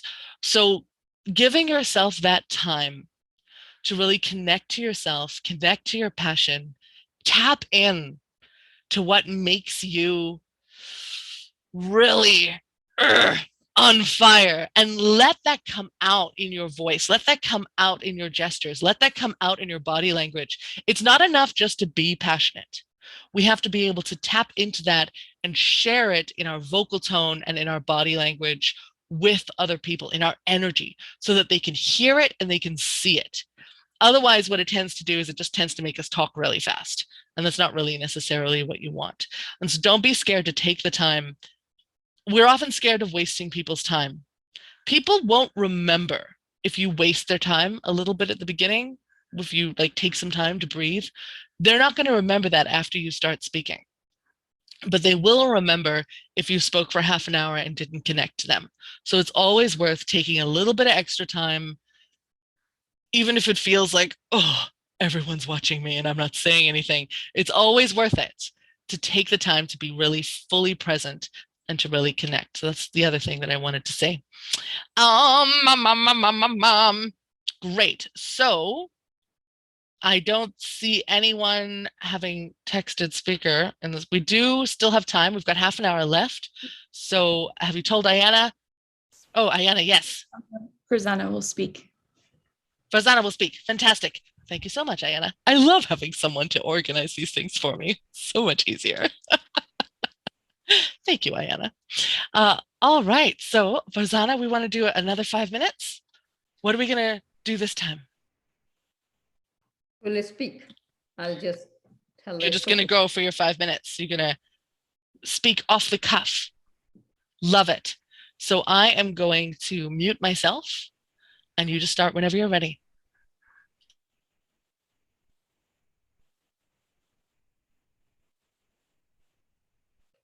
I remember the time when I started in architecture, and I used to be the only young female on the construction job sites as part of the architectural group. I was very confused in the beginning that why people don't listen to me when I say something. Or even if they listen to me, if they hear me, they are not listening and they will just nod their head and will move on to another person. It took me almost 3 years to realize that I was coming across as someone who was there by accident, who was not an architect. So if I say anything technical, anything related to the design or construction, it was considered a comment, not really an expert opinion or advice to follow. Those are my first memories in the profession. With time, things definitely changed for myself personally. But that feeling of being alone in the profession as I progressed remained with me for a long time. So here I am giving up my age maybe or my level of experience. Don't get me wrong. To move up in architecture, it happened because of my hard work and my grit and my emotional intelligence, but there were a lot of people who helped me in that process. I had very supportive leaders, male, all of them male, even on construction job sites and on engineering, with engineering consultants on the projects. They all, once they realized I am there and I'm going to stay, they all supported me, they all helped me. So it was not a gender struggle. It was not male versus female in that regard in architecture, and it is not so. As I gained enough leadership experience, enough confidence, and became more known in my own circles, and also started getting the label of a leader, I started wondering why still after 15 years, 20 years, young females still have to go through the same challenge. Looking at me, some of you will say, okay, you come from a different part of the world. It's a patriarchal society. Maybe that's the reason. No, my friends, I wish that was the reason. It is exactly same in North America, in USA and Canada, where I went for my where I went for my master's in architecture and urban design, where I did my doctorate. No matter how highly educated and qualified I am, or you are, who you are listening, all of you who are listening to me, you still, when you are a leader or in a leadership position, or you are striving to be a leader, you will come across same challenge. Your leadership is not considered as influential and as impactful as your counterpart if that person happens to be a male? Is that his doing? I have wonderful colleagues. I have wonderful team members who are male, and I really specifically will tell you that they all have been a great encourager and motivator. So I don't think it is their fault. It is not them who is standing in any woman's way to have those, to be recognized as leader. With my research, especially during my doctoral program, and working on leadership theories and contents and text from before in last 50 years, I have come to realize that it is not a challenge of gender. It is a challenge of mindset. What has been given to us as part of generational influence and the division of labor in a very superficial way has led to this situation where when women are doing all the hard work and more, they are good for certain professions, but they are not considered good enough for other professions. Right now, we are in 2021. We would like to assume that it does not happen in 21st century. Out of all of you, I would like to believe that it does not happen in 2021. But that's not the reality. Wonderful. That was 5 minutes. I'm going to stop you there. How did that feel? That feels wonderful. I was just getting started. Yeah. I'm on a roll. I'm enjoying the spotlight here. And you even kind of have the spotlight behind you, which is super cool. Yeah. What did you enjoy about it, or enjoy or not enjoy? Just tell me what it was that you liked or didn't like. So this was more impromptu.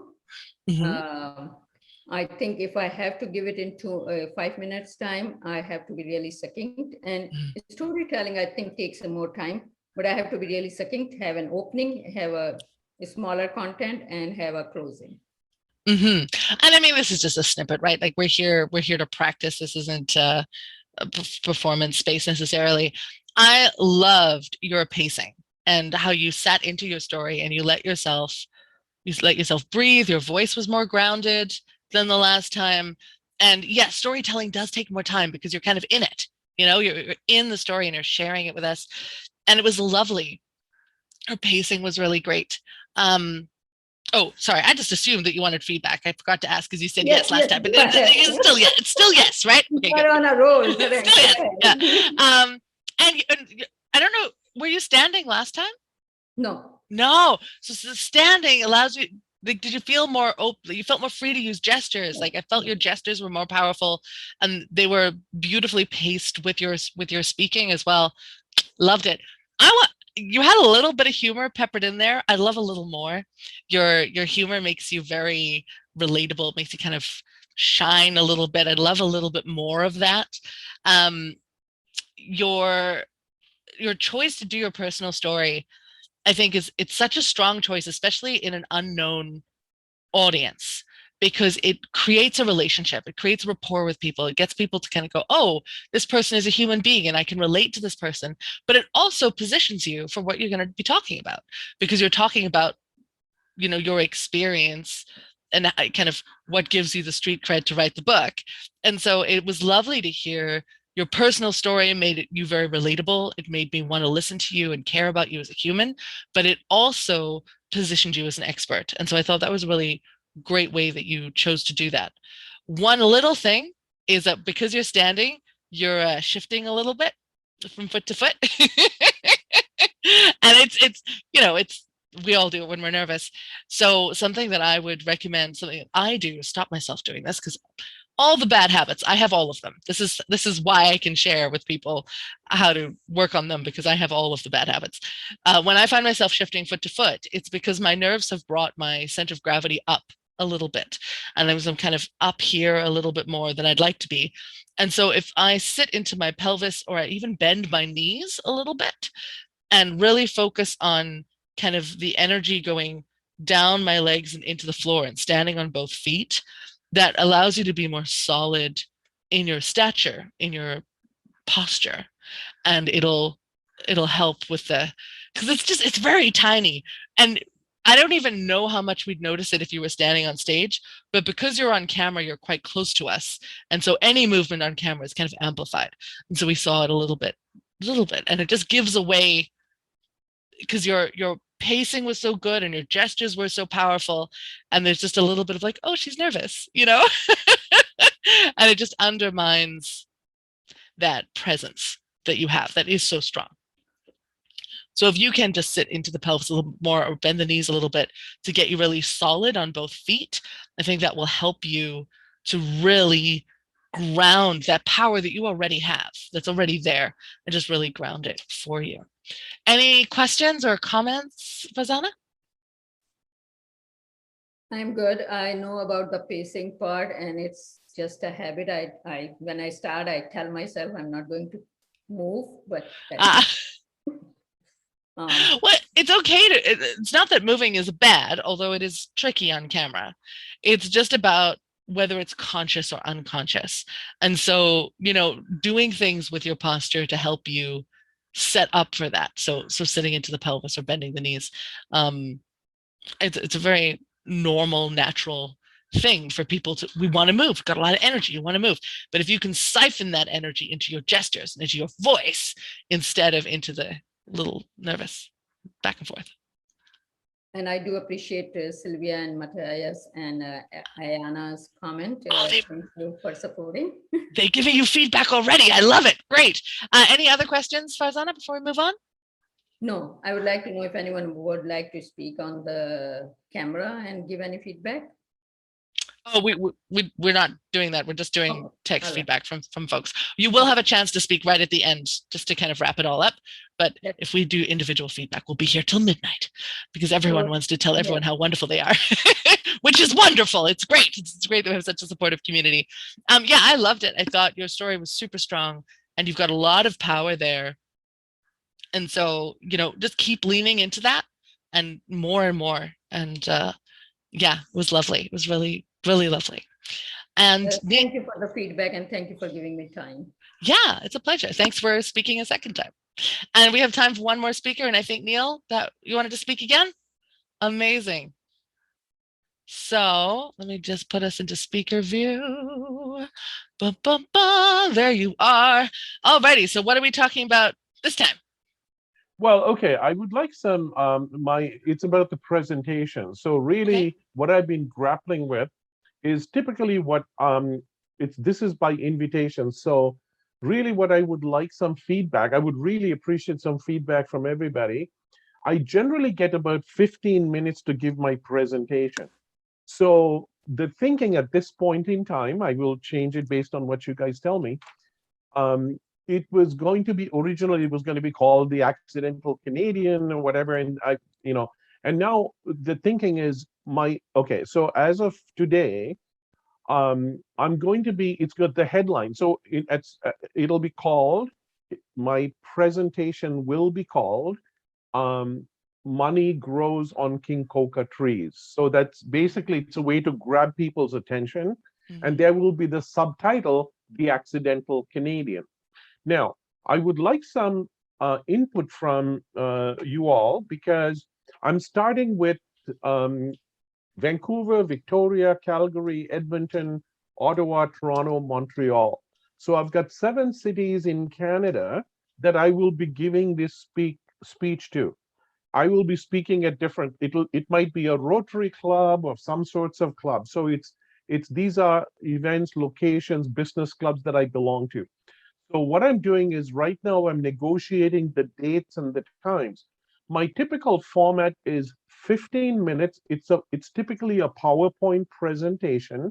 So money grows on King Coca trees. Let me tell you what this is all about. It's about planting coconut trees. It's a crowdfunding campaign. It's a global crowdfunding campaign. And let me tell you a little bit about who I am. I've been doing this for 25 years. So this is a 25-year campaign that today I'm trying to raise money to plant 100,000 trees. And so that's the content of all of that, because you're getting into the weeds here. it would be on the PowerPoint presentation. So then what I do is I open it up typically for half an hour of questions and answers. So that's where people, depending on what they want, where do you plant it? How do you plant it? How do I get it? All of those things are details. I'm not going to give you that in my speech. That's a question and answer one-on-one, because each person is different, and they will say, well, are you planting them in Indonesia, Thailand, Philippines, Vietnam, whatever? That's the kind of thing. So really, what I would like some input is, I have been told, my original thinking was, how do I get people to come? So they were saying, well, you could use your book and say, there's this guy called Neil De Silva, and he's launching a book. It's a book launch. And the title of his book is Money Grows on King Coca Trees. So in other words, I want to have a minimum, I'm hoping, somewhere between a minimum of 20 people to about 100 people at a very selected group. So these are not people, they just come in and say, oh, tell me if I like you, I don't buy it or whatever. No, they are pre-screened, they're business people typically, and they're coming because all people who are interested in either crowdfunding or they're involved in international development. So my audience are people who are, you may know, Danielle, like the Canadian International Development Agency. These are like global affairs type people. I have an audience of about 1,000 people that follow me and I connect with. And I'll say, I'm going to be at these cities in these speaking. So basically what I'm doing is I'm trying to do a road show over the 12 months in 2022. And I want to make it interesting. And what I would really appreciate is if you can tell me what the ideal format would be. Is a 15-minute presentation, half an hour of Q&A, and then if somebody wants anything specific, obviously what I want is a one-on-one. So then I say, here's my business cards, let you and I talk about the details. I do not give you the details because that's very technical and specific.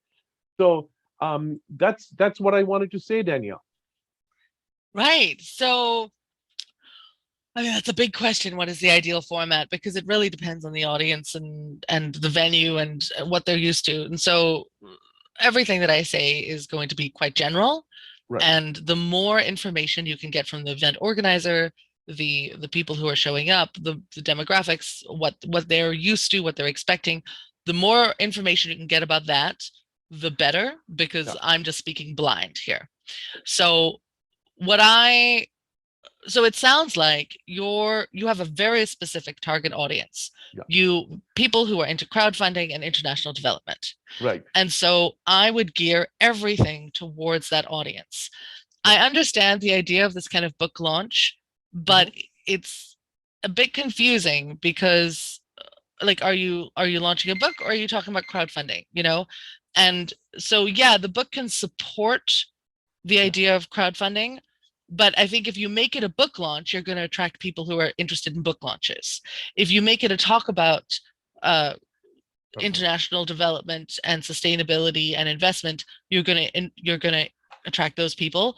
So your title should reflect the promise of the talk, and the promise should be directly related to your target audience. So everything is about them. The title is about them, the subtitle is about them, and how long you speak in your topic is all about them and their preferences and what they want. And so you have a kind of sacred contract between you and your target audience. Yes. This is what I promise to deliver. This is what you're going to get out of it. Yes. And that needs to be top of mind. So I like the title, The Money Grows on King Coca Trees or whatever, because that speaks like money is probably something that these people are interested in. Right. It introduces the product. The accidental Canadian, that sounds like a biography or a memoir or something. And so now I'm confused. Is this about investments and sustainability, or is this about your life story? So I wouldn't include that for this particular talk. And if you're going to do a book, if later, or if one of your events ends up being about the book and about your story, then yes, you change it. But for this particular target market, yeah, I would keep it. I wouldn't advertise it as a 15-minute talk because 15 minutes isn't very long and people might not think that they're getting enough out of it. Now, if you speak for 15 minutes and there's a half-hour Q&A, you could advertise it as a 45-minute event. Right. And that I think people would be more, Mhm. they're expecting to get more out of it. Because like if you're just going to talk to me for 15 minutes and then, you know, what is that? But it is quite nice to keep the actual presentation quite short and then have it open for Q&A, because I agree with you 100%. The details come in the Q&A. The nitty-gritty of this and that and how it applies to you specifically, that is definitely Q&A material. So if you can outline in your 15 minutes, you got to get very clear about who you are and what you're giving to them and what they're getting out of it. And that really needs to be, that's all that needs to be in the 15 minutes. Obviously some kind of positioning you as expert, that kind of thing, but keeping that to a minimum and just very focused on that promise to deliver to them. How do I get people to come? Yeah, and so I would, when you're talking about advertising it, when you talk about how to get people to come, how to talk about it, again, I would just keep it, what are their interests? What are they interested in? Your target market, what kind of thing would they go to? Would they go to a book launch? That sounds like you're bringing a general audience. Would they go to an event that is specifically about how they can make money and the world a better place at the same time? Right. That sounds more like the kind of thing they might be interested in. And so all of your marketing language needs to be focused to your target market. Does that help? Yeah, absolutely. No, for sure. Cool. Yeah, that was part of the problem, is that people are saying, like, I have friends, right? Everyone has advice, right? like I said, well, you know, I'd like to come and do a presentation in Boston, Washington, DC, you know, Los Angeles and San Diego and all that. And each one is different. I mean, they're like, you know, maybe, and each audience is different and they want a different version of it. So yeah, so to your point, it's like, some say, well, how can we make the world a better place? Or some people, obviously, given the COVID situation, like the one thing that everybody wants is, how do we get out of this bubble, right? And how do we get out? And what I'm trying to suggest is, hey, let's go out and plant trees, right? I mean, it seems like a simple exercise, but it can have phenomenal impact. So what I'm saying is, let's go plant trees. I mean, that's where the money is right now. I mean, people are saying, hey, Neil, if you were planting trees, there's lots of money available. They'll give you lots of money to go plant trees. But you have to have a very specific, targeted, you know, I mean, I'm working on the deed. I have about 3 or 4 people working with me in Toronto as well as in the US, working out the details for each of the specific cities. But I wanted to come today and talk to you about the content and the presentation just in general, right? And absolutely, you're right. Like if you have a group that has a specific need, then you change your presentation and you filter everything through that need. And you know, not too much, because you still want them to be interested in what you're talking about, but it could be, the focus could be more on the investment side, or the focus could be more on the sustainability side, and you just alter your content. So you have like maybe 2 or 3 versions of a talk with slightly different focuses. Absolutely. I think that's a very good idea. The more you can tailor your content to the audience, the better. I also suggest something that has been just so useful to me is go out and talk to people and ask them, but not just people, find your target market, the people who are going to invest, the people who have already invested money, take them out for lunch and ask them a whole bunch of questions about what their values are and what kind of things, how long you think they think you should speak, what kind of PowerPoint presentations do they enjoy. Ask them all these questions, because they are the people that you're trying to please. And that has done me so good. I tend to take my ideal clients out for lunch every now and again and just pick their brains. And it's, you know, they're the ones who know, because they're your ideal clients. Ask them. Was that helpful? Absolutely. As always. Thank you, Danielle. Amazing. As always. Yay. I'm so glad. Thank you. So again, anyone who has feedback, please throw the positive feedback in the chat. We are going to do a wrap-up exercise now. Before we do the wrap-up exercise, I do want to emphasize that I am a voice and speaking coach. And so I have these mini workshops coming up every other Saturday for the rest of the year. And I also do free vocal needs assessments. So if you are a speaker and you aren't 100% sure about what you want to do or what your challenges are or whether or not I can help, there's an offer on the table. I will sit down with you on Zoom or whatever calling platform you prefer, and just chat with you about your specific vocal challenges and your speaking goals.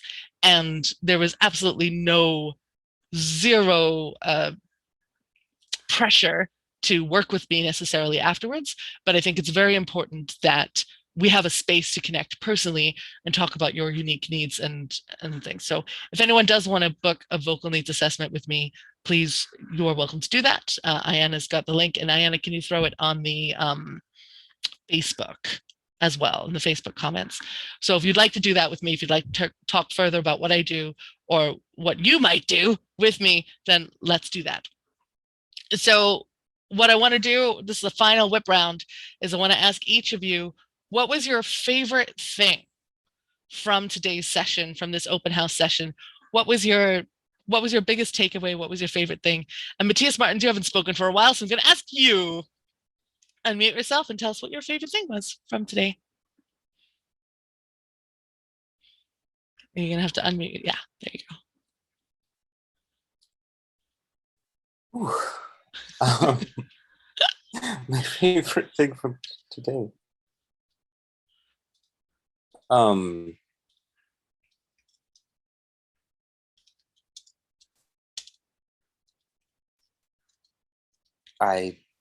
mean, I just like listening to everyone. I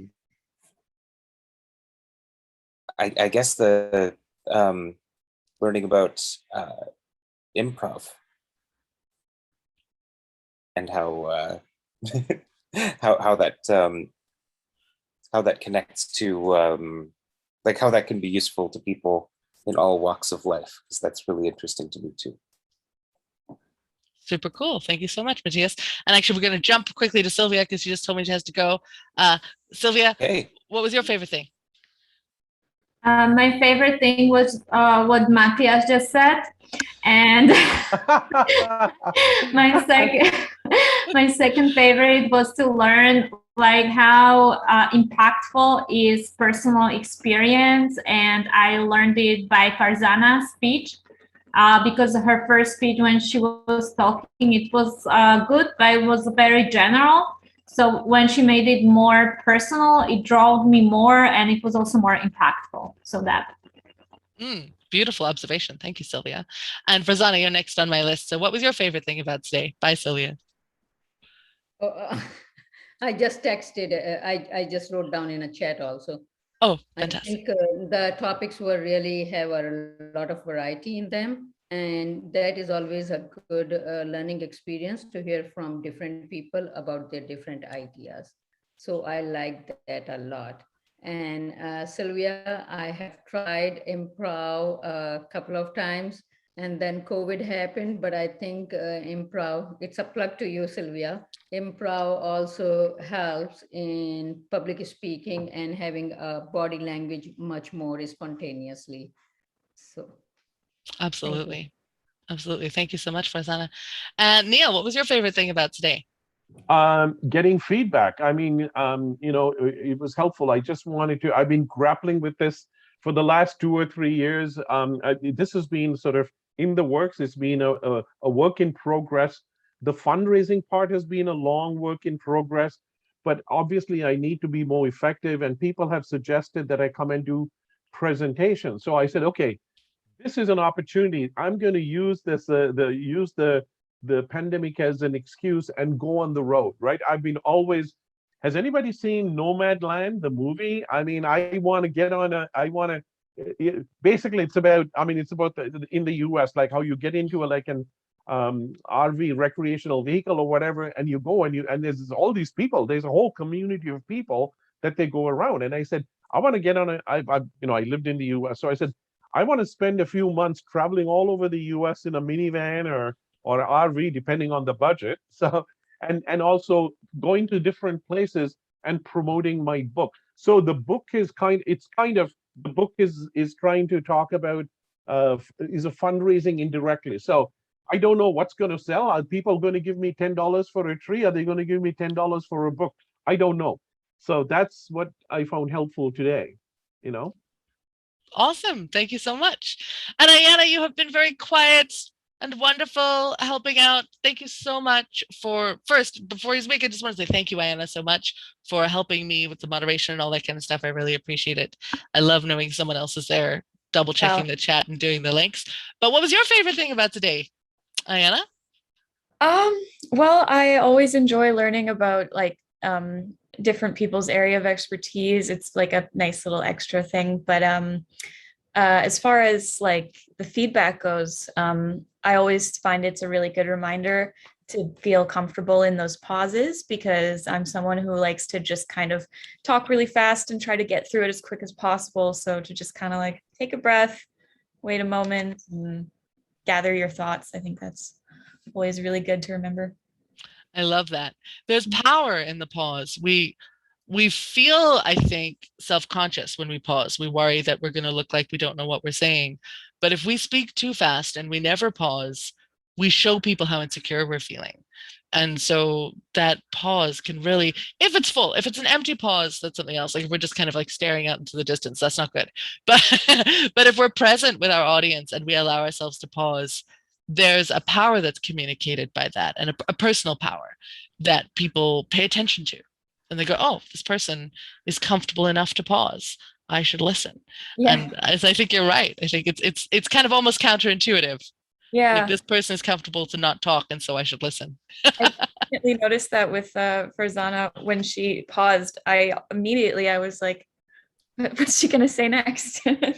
It's like brings you in to focus. Yeah. It's like, oh, this is going to be good. Yeah. And it's something about that of like, as speakers, we tend to want to go out to our audiences and just look after them and give them everything that we have. But by doing that, we kind of almost smother them, and letting our audience come to us a little bit can really shift that perspective of power. That's really good. That's a really good point, Anna. Well, thank you all so much for being here today. I really appreciate it. We're going to wrap up on time for the first time ever. Oh my God. Thank you all for being here. There are mini workshops happening every other Saturday. Oh, and I do have some free events coming up in October and November. So go to theinspiredspeaker.com to check that out. Practice labs in October and November are going to be free to the public. So if you have presentations to practice, come out to Practice Lab and practice them with us and get some feedback. It was lovely to hear from all of you and to interact with all of you and connect with all of you. Thank you so much for being here. And anyone who had things, I think you all had things to promote. There were multiple books and things. Why don't you throw the links to those in the comments on the Facebook Live broadcast that's going out? Because anyone who's watching this either live or they're watching the replay on Facebook, they might want to know more about your book. So why don't you go onto the Facebook group? Ayana, you just throw the link to the Facebook group in the chat quickly.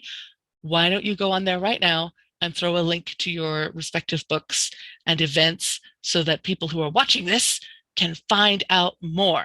Ayana, have you got that? Did you throw that in the chat for everyone? Yeah. So we've got, oh no, that's not it. That's the wrong link. One moment, please.